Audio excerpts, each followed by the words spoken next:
Frequency Podcast Network. Stories that matter, podcasts that resonate.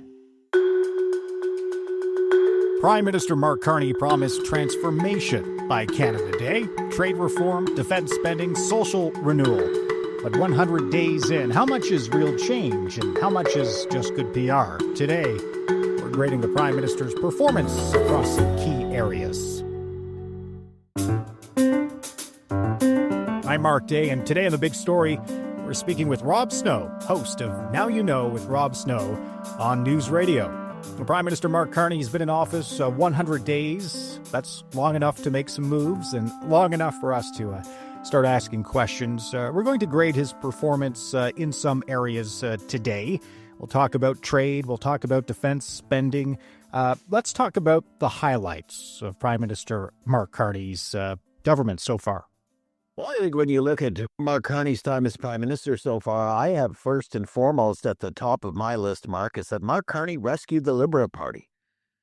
People need to remember how bad it was for the Liberal Party in late 2024. Trudeau was deeply unpopular. Every week it seemed a cabinet minister announced they weren't going to run again. Mr. Trudeau kept insisting he wasn't going anywhere, and he seemed to be under the impression that all Canadians needed to do to win people back was scrap the GST for a few months.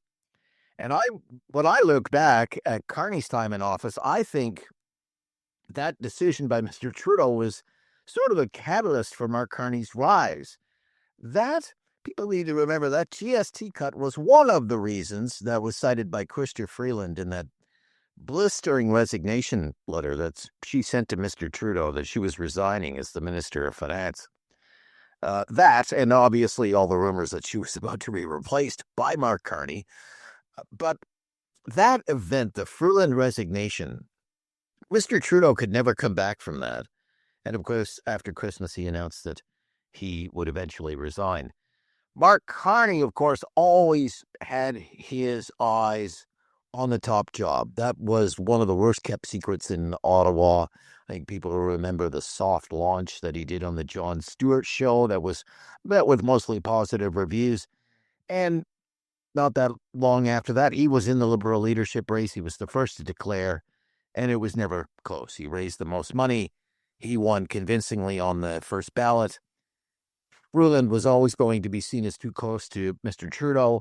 And even though Mark Carney was an advisor to the Liberals, that connection has not seemed to bother people. And then suddenly people who said they were quitting politics, they wanted to come back, like Anita Anand and Sean Fraser.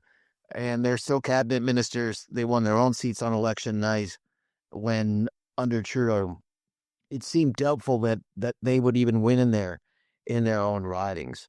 So I think highlights, Mark Carney has rescued the Liberal Party from a long rebuild. I also think that he can look at the state of his minority government, maybe feel a little disappointed that it's not a majority, but also feel quite secure. The Bloc Québécois said it's in no rush to have another election. They're going to want to see what happens in Quebec in the next year with provincial politics in that province and see if the Parti Québécois can win that provincial election. Maybe that ramps up talk again about another referendum. The NDP is a total shambles, just 7 seats, no leader. The party is flat broke. It's going to be a long climb back for that party, so I don't see the NDP being in any hurry or in any position, really, to topple a government and trigger an election. And the Conservatives, despite their solid performance on election night, they have their own issues. They didn't win the election. Poilievre in his own riding, he's running in this by-election now in Alberta, and in the new year, it doesn't get any easier for him because he'll have to face a leadership review.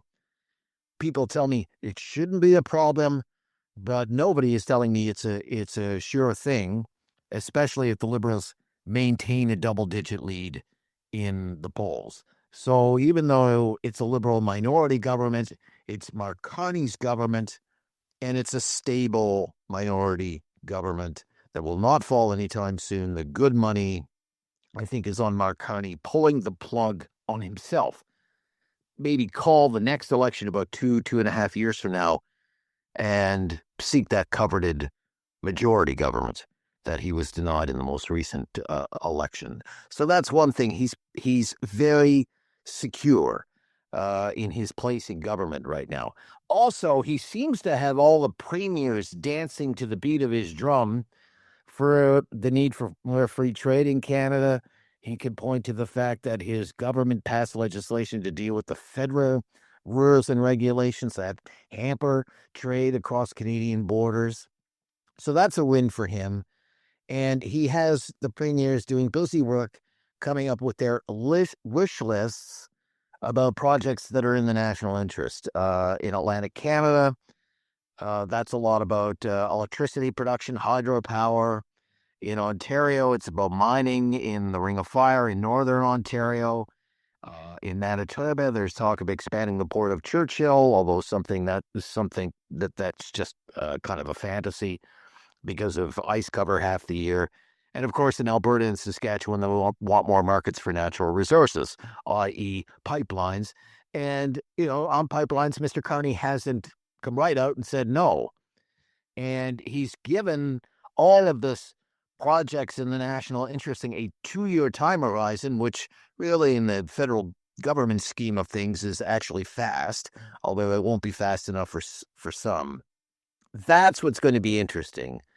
What projects actually make that list and get the approval? Will there be shovels in the ground, say 2 years ago? Because if it's a list with 0 pipelines, for example, Mark, then some people will say nothing has changed, and Mark Carney sounds a lot like Mr. Trudeau. I would say those are some of the highlights. All right, so those are some of the highlights. Let's move on to some of the surprises in the first 100 days for Mark Carney and his Liberal government. I think there's been quite a few surprises. His announcement on vastly increasing spending on national defense was a surprise. Not that Canada would eventually hit the 2% NATO target, but rather Mark Carney's announcement that it would happen during his first year as Prime Minister. I don't think too many people saw that coming. That was just the first shock, though, because then he said Canada would eventually spend 5% of GDP on national defense, which is an enormous sum of money, and I don't know too many people in Ottawa who saw that coming, quite frankly. So we'll have to wait and see what that looks like on paper, and we'll probably see an early glimpse of that as soon as the budget that is supposed to arrive in October. I think another surprise just happened last week, and that was his announcement on Palestine, and that Canada would recognize, with certain conditions, a state of Palestine. A surprise for a number of reasons. First of all, we didn't hear anything from Mark Carney about that during the election campaign. And also because it is such a departure from decades of foreign policy in this country. Now, his opponents are already attacking him, saying he's rewarding Hamas for October 7th, and clearly the White House isn't happy with the news. Mr. Trump expressed as much last week. There also might be some diaspora politics at play. But I would say the recognition of a Palestinian state, that was a surprise. And it means that the Liberal Party has basically stolen the NDP's position on the issue of a state of Palestine. Now, another surprise, I think, might be who he is listening to and the fact that it's becoming public. I'm sure current prime ministers have, from time to time, sought the advice of former prime ministers. That's probably nothing new. There have only been 24 prime ministers in the history of Canada. But I don't think Mark anyone could picture, say, Justin Trudeau asking Stephen Harper for advice. And yet, there was a report right after Mr. Carney was sworn in. It was during the time that the speech from the throne was being organized in Ottawa, the speech from the throne by the King, which is probably another highlight for Mr. Carney.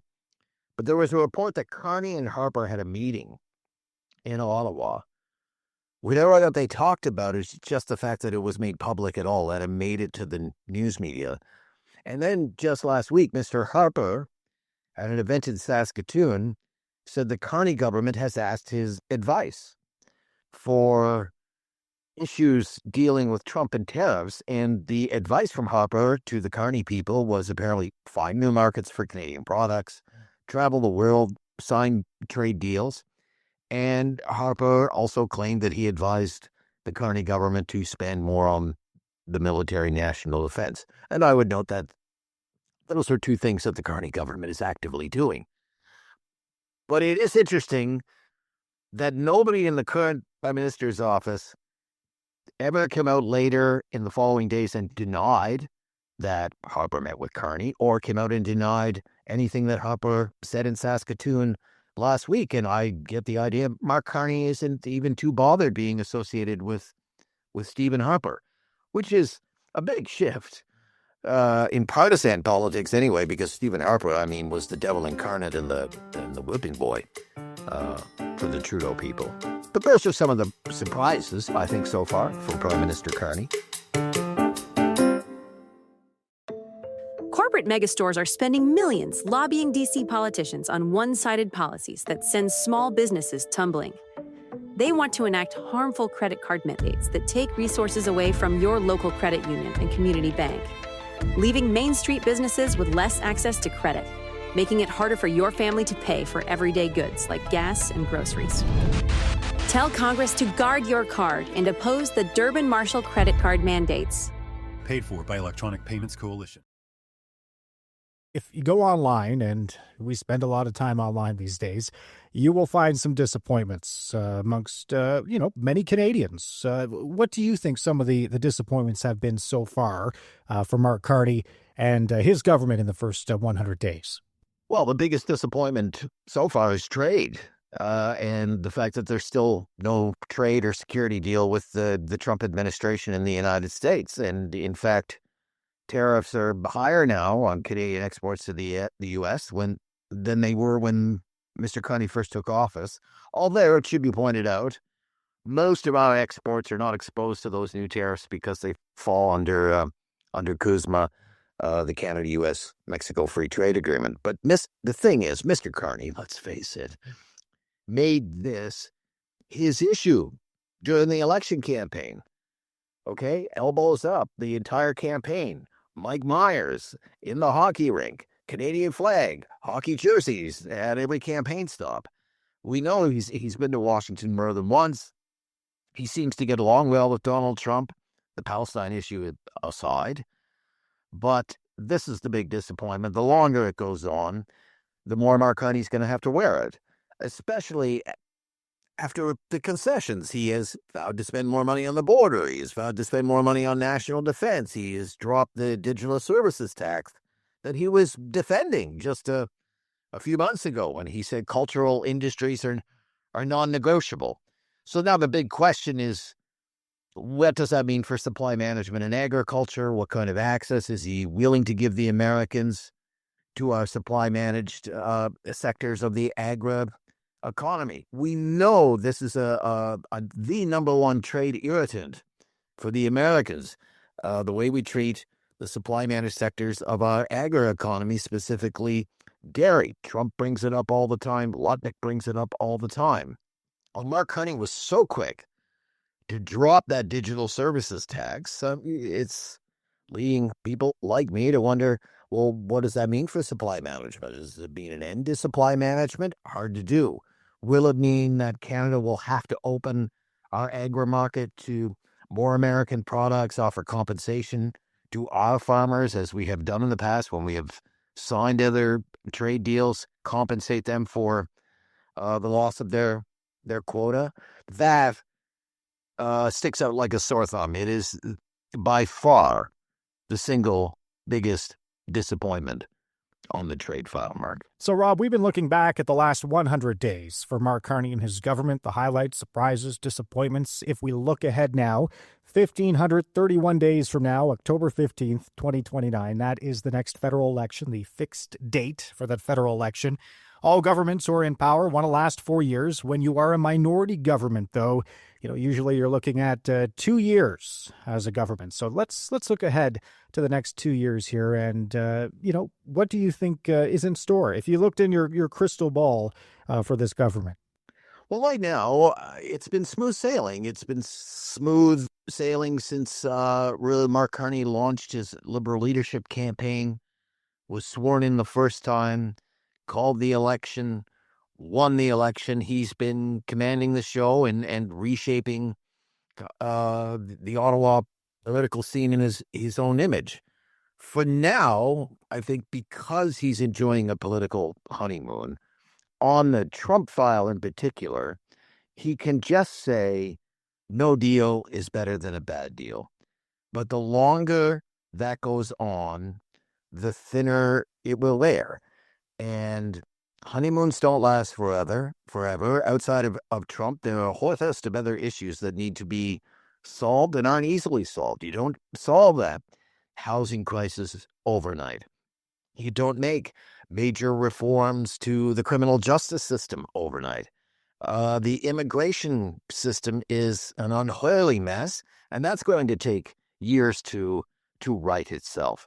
At the same time, when you look, say, across the aisle of the House of Commons, you know that there's a good chance your old sparring partner is going to be back, because Pierre Poilievre hopes to be back in his natural habitat of the House of Commons in the fall if he wins that by-election, as everyone expects him to in Battle River, Crowfoot. And he'll be back doing what he does best, driving Liberals and Liberal Prime Ministers crazy. There will be question period. On the Liberal side, there will be miscues, political snafus. There might even be a few scandals along the way. And there's going to have to be a budget. He has promised a budget in October, and Mr. Carney is going to have to explain how he is going to pay for all of these many promises, especially spending on national defense. He is going to have to account for what will be a very large deficit that will likely put the Trudeau government deficits to shame. I can tell you this, Mark, the next 100 days won't be as easy as the first 100. Let's do it again. 100 days from now, November 14th. Rob Snow is the host of Now You Know with Rob Snow, heard daily on News Radio in Calgary, Kitchener, and Halifax, and on demand as a podcast. Now You Know with Rob Snow. Thank you, Rob. Thank you. And that was the big story. You can send us feedback on this episode or any other episode by emailing us at hello@thebigstorypodcast or leave a voicemail at 416-935-5935. You can find us on the Seeker app or on all your favorite podcast players. Please rate, review, follow, and share. Thanks for listening. Corporate megastores are spending millions lobbying DC politicians on one-sided policies that send small businesses tumbling. They want to enact harmful credit card mandates that take resources away from your local credit union and community bank, leaving Main Street businesses with less access to credit, making it harder for your family to pay for everyday goods like gas and groceries. Tell Congress to guard your card and oppose the Durbin-Marshall credit card mandates. Paid for by Electronic Payments Coalition.